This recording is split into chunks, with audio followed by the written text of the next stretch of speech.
This video is sponsored by Skillshare. Thanks so much for helping out our channel. Hello, this is Svetlana from Cosplay, and today it's finally time for another Monster Hunter costume. So, as you know, I absolutely love Monster Hunter. I already did the Nergigante armor, the Zinogre armor completely light up. I did also Guild Marm Sophia from Monster Hunter 4. And now it's finally time to do another glorious set from Monster Hunter. And this time I'm doing the Bone Armor, which is one of my favorite beginner sets. And I'm also wearing it right now in Monster Hunter Rise. And like my favorite piece is the helmet. It looks absolutely amazing. And yeah, this set actually got a really cool redesign. Like this is the old version and this is then the new version, which appeared the very first time in Monster Hunter World. It's so cool. So this is also the piece I'm going to start right now, which you will see in this video. And to make it even better, I actually uploaded the pattern, because everything is actually just simple EVA foam, to my shop. So, if you follow this video and download the pattern on cosplay.com, you can make your very own glorious Bone Armor helmet. Isn't that cool? And if you have even no idea how to start with crafting at all, you can check out my foam armor book on cosplay.com. It's full of helpful tips and tricks and shows you exactly what you need to know to make your very first own armor set. Cosplay.com. Check that out. And now let's start with crafting.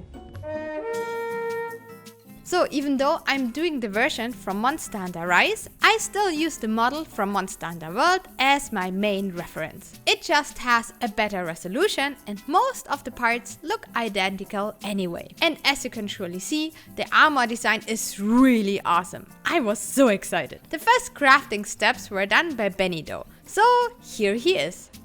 It's Benny time! How are you doing? I hope you're having a great day so far. To create a foam base for Svetlana's Bone Armor helmet, I have to make a 3D model of it first. For this I always use the free software Blender. If you have no idea at all about 3D modeling, just check out some of the videos I already uploaded on this channel. I put some links for you down in the video description. So let's start! First I took a lot of in-game screenshots of the helmet I wanted to build. Then I cut these out in Photoshop and imported them into Blender. In here I started with a little square that I extended outwards to follow the shapes of my reference. I know this probably looks super complicated to someone not familiar with 3D modeling, but I promise it's actually really easy. Just check out my Blender beginner video. Then a few hours later, the skull model plus horns were done. Now I only had to turn all of this into flat EVA foam patterns.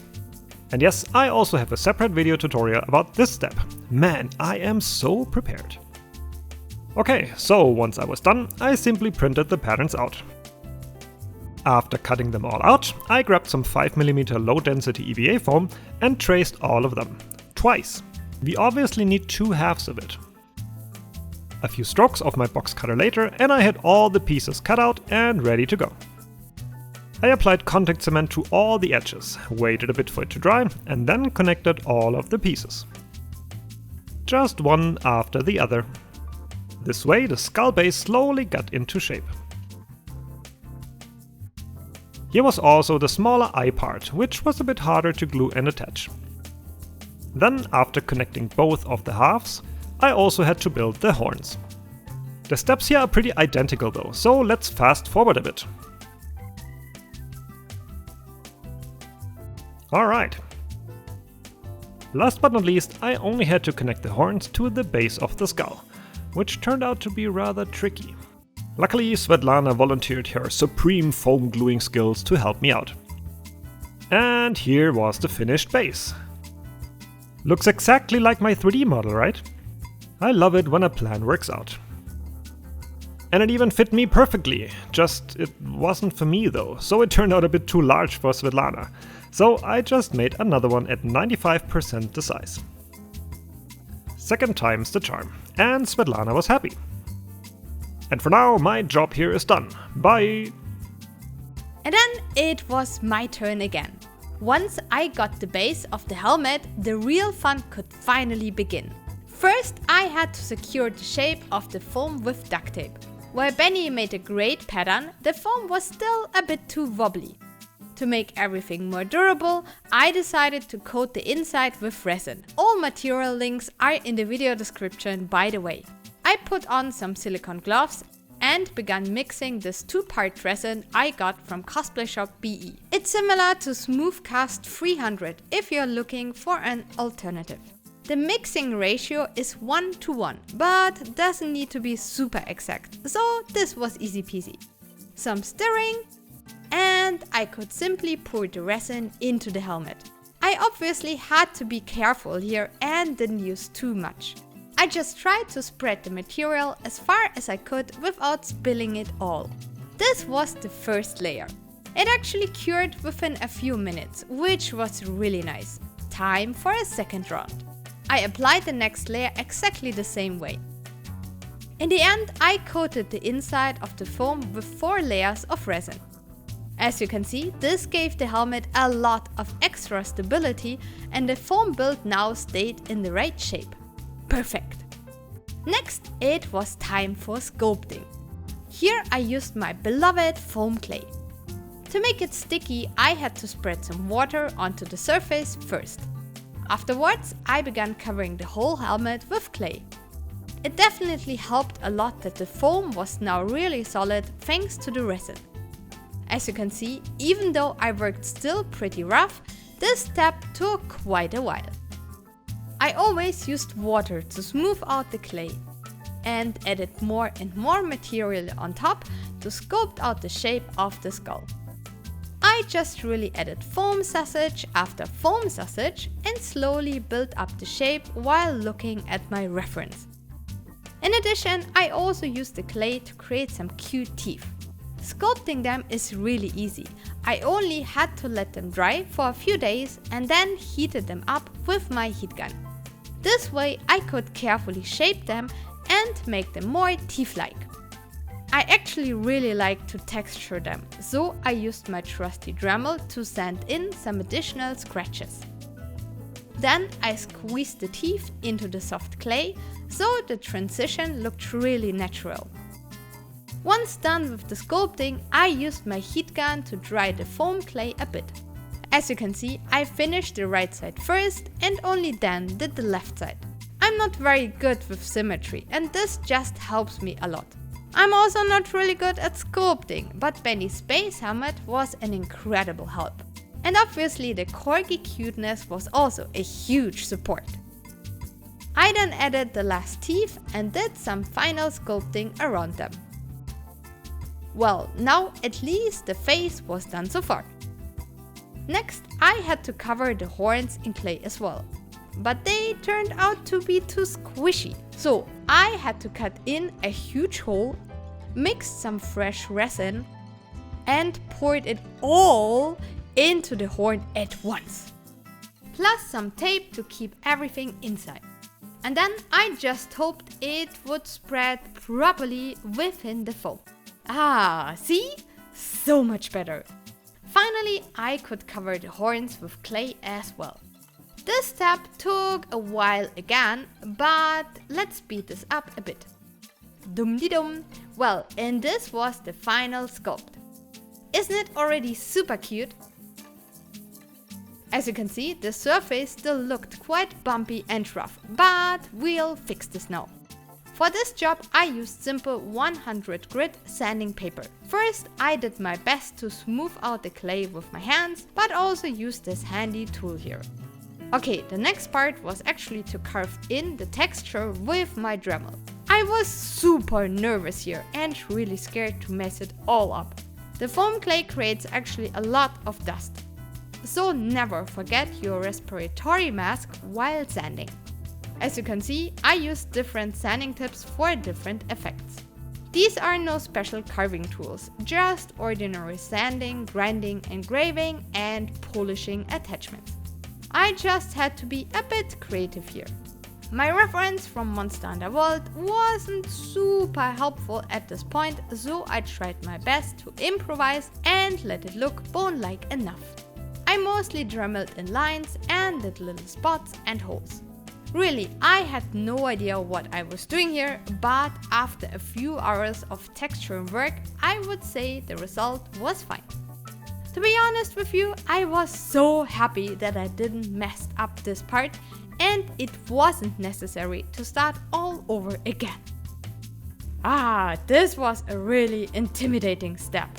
Next, it was time to seal all the foam with my favorite brush on primer, Flexbond. I applied 3 really thick layers, so the Dremeled-in texture was smoothed out a little bit again. See, all these holes were completely filled. This way they would look more like little craters instead of massive holes on the surface. The final layer of Flexbond was then dabbed on. I wanted to create a slightly rough texture and this was an easy and quick solution. Oh, and by the way, I totally forgot these side flappies. So I cut out some foam, covered all pieces with clay, Dremeled them a bit, primed them, and here was the result. How do you like the helmet so far? Now finally, let's move on to the painting. I grabbed Vallejo Bone White as my base color and covered the whole helmet using our airbrush. As you can see, I had to apply a few layers. Zelda meanwhile made sure I wouldn't mess it up. Next, also the side flappies. Good! Now it was Benny's turn again for the rest of the paint job. He first worked with a darker brown to apply some shadows super carefully. My hands are far too shaky for this part and he did a really great job to highlight all the shapes. To finish the flappies as well, I hot glued them first into one piece. Benny said this way it was easier for him to paint them. Well, and this was the result so far. His airbrush application already made such a huge difference, don't you think? But we are not done yet. For the next step, Benny sealed the paint job with a well-covering layer of spray varnish. This was basically the preparation for the next step, oil washing. Here he grabbed some brown and black oil paint, thinned them out a bit and applied it all over the skull. Afterwards, he wiped off most of the paint away again. That's why you call it washing. As you can see, the remaining paint only stuck within the textured areas and gave the surface a far more realistic look. Benny was using oil paints here since they take longer to dry and allowed him therefore more time for his work. Acrylics do the job as well, but you simply have to be a lot faster. And as you might have guessed, the spray varnish protected the airbrush colors underneath. Next to the horns. The oil paints did a really amazing job to highlight the carved-in details. I loved it. The difference is pretty convincing, right? Next, Benny added a few more reddish spots here and there, just as a final touch. Then a last layer of matte spray varnish, so all the pretty colors were well protected. I only had to hot glue on the side flappies and well, then the paint job was done. This turned out so cute. Crazy if you compare how it looked like before, right? The fit was also really good. What do you think? So now that the skull was done, it was time for the massive amount of hair and feathers on the back. Before I continue though, a short word from our lovely video sponsor.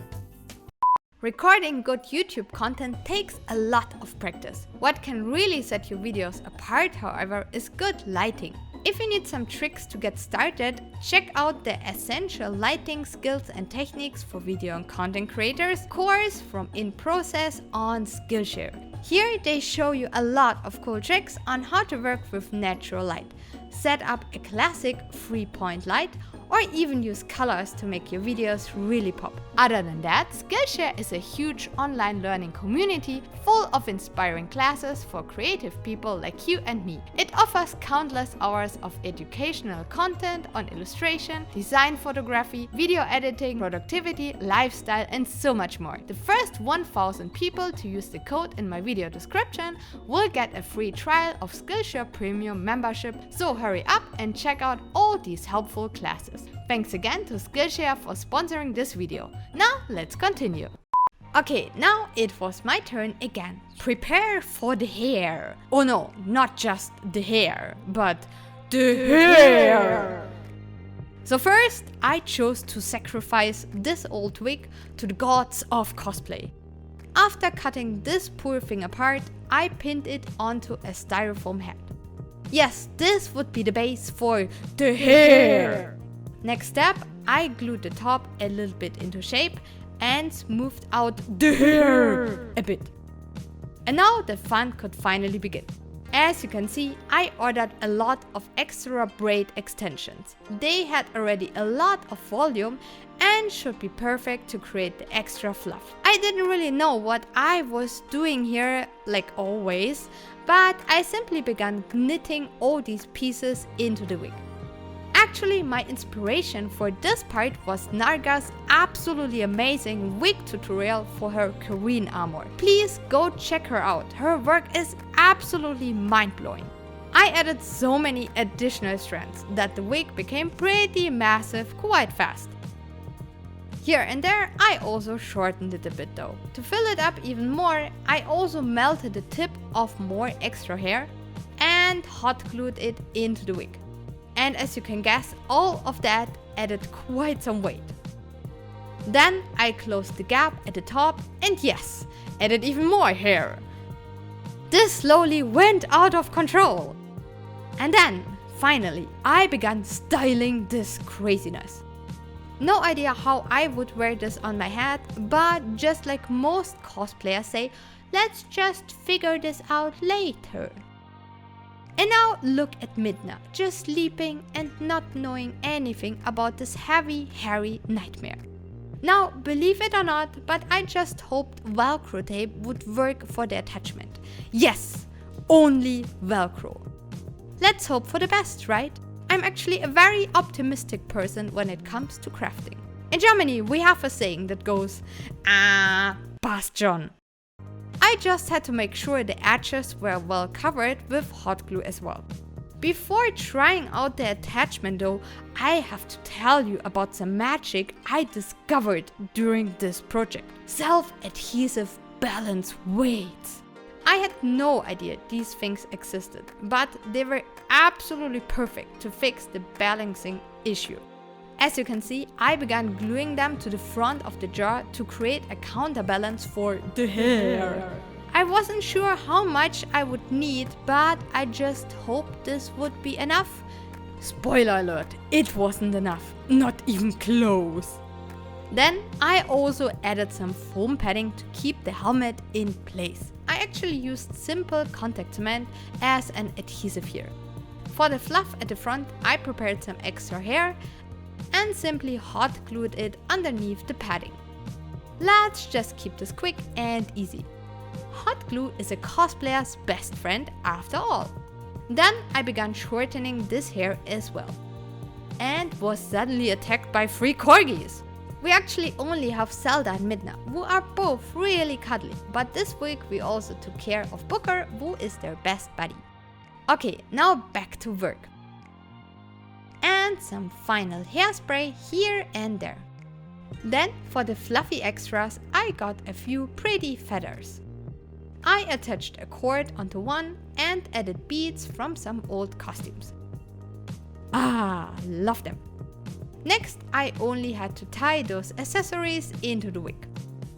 Now in the reference, the hair is covered with a lot of feathers at the top. So I placed some of these pretty ones here, and Benny airbrushed me a few leftover white goose feathers. He is really a magician with his airbrush. I just had to cut them into shape a bit, hot glue them on, add more feathers, add more feathers, add more feathers, and I think this was good enough. Okay, now we are almost done, I promise. I just had to add a Velcro belt for the back of the helmet. And since you are surely curious, this is how the inside looks now. I added a lot of additional balance weights. Then I spread some contact cement and hid them underneath some black fabric. Benny said they were still visible before and actually looked like bracers. Bracers for a massive demon skull. Cute. Well, and finally, this is how the finished bone armor helmet looked like. I didn't originally plan to do a video just for this single costume piece, but as you noticed, it was quite crafting intense. I'm really happy how it turned out. And since you will surely ask, the helmet weighs now 2.4 kg. It's really okay though, since it's well balanced and has a lot of padding. And I think I look absolutely badass with it, so it's totally worth it. I just don't see anything. Well. And now you surely wonder how I actually see with this thing. And the answer is, I don't. Because, as long as you look absolutely badass, seeing anything is completely overrated. This is true cosplay. And yeah, still, this is better. So I think I will keep on doing this video like that, because I see then something. Where's my glasses? Where are my glasses? I need glasses. I'm a smart monster hunter. Yeah, I wanted to say a huge thank you to Laura from Lightning Cosplay, especially because of her Monster Hunter bone armor helmet video. So she actually made one as well, but in her take she used clay and like molding and casting and made the whole helmet completely from scratch, which is really amazing. It was a very different technique, but also very interesting to watch, and it was a huge inspiration for my very own bone armor helmet. So check out her video. And also thanks a lot for Benny's pattern making skills to make the base for the helmet. And as I mentioned, check out the pattern in our shop on comiccosplay.com, so you can make your very own bone armor helmet and be also completely badass and be completely blind. But yeah, check it out. And if you have any questions, just leave me a comment down below if you have any feedback. And if you don't have any questions or feedback or anything, just write down Corgi and join the Corgi squad. So you support us with the algorithm on YouTube. And if you want to know what kind of tools and materials we used, also check out the video description, because there we actually link all the things we used for this project. And yeah, other than that, in the next, hopefully, I don't know if it's in the next, but in the upcoming video, I will obviously also do the rest of the armor. So, you can subscribe to our channel so you don't miss any new video. So, also hit the notification bell, like and subscribe, as I mentioned. Also, thanks a lot for Patreons, because you made like these things possible, and we are very thankful for your support. And other than that, see you very soon in the next video. Bye bye. And finally, thanks a lot to all our super sponsors on Patreon. And these are Emma, Jessica Burton, Lisa, Louisa Paris, Lurica Cosplay, Maloops, and Nico Razo 164. Thanks a lot for all your support, and thanks so much to all other to all our other Patreons as well.